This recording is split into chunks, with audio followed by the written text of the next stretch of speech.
did you know, for example, in a recent survey, 80% of Scottish men claim they regularly surf the web, until they were told that the fruit machine in the chippy is not actually part of the internet.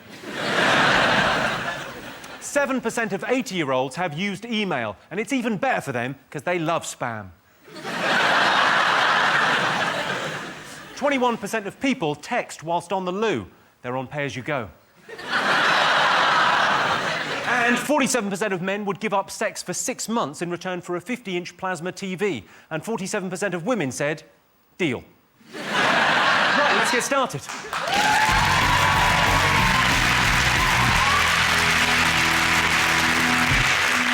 What are you talking about? That's the name of our first round. We've teamed up with a leading polling organisation and they've asked the British nation what are the top uses of the internet. It's our panellists' job to guess the British public's top 5 uses of the internet. Sean, your team to go first. What do you think people use the internet for? Well, Carol, you're on the internet. I'm on the internet all the time. I tell you what I do. I shop on the internet. I buy absolutely everything on the internet. You're not worried about fraud and all that sort of stuff? No. You're not worried about people nicking your identity and that? No. I bet your password is proper confusing, though, isn't it? You've got an amazing password that you've actually got to solve 3 sums to get the password.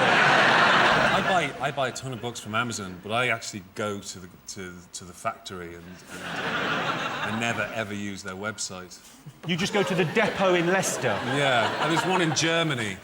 I just like to be able to browse and see them in the boxes and, you know... It would be amazing if Amazon opened up a shop where you could browse. Yeah. I find it weird when they do that thing where they sort of suggest other things that you might like to buy because of what you've bought previously. Like, I bought your DVD at Christmas, right? And then it said, you like Jimmy Carr's DVD, you might also like a Police Academy 5 assignment Miami Beach. Whereas, actually, you'd be more likely to like Mission to Moscow, which is the 6th in the series. But you were great in both of those films, so... I tell you, I bought your DVD at Christmas as well, and you, quite rightly, you know, they offer you things that you think would be associated.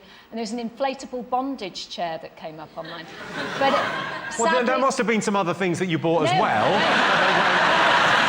It is, the recommendations is an odd thing, because it's sort of... I don't mind buying stuff on Amazon, but when the recommendations come up, I do sometimes think, is that me? I've got to change. It would freak you out if it happened in Tesco, wouldn't it? You know what I mean? If you were, like, buying some tuna and someone went, do you like tuna?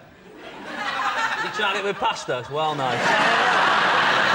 Or if somebody came and bought your shopping last minute.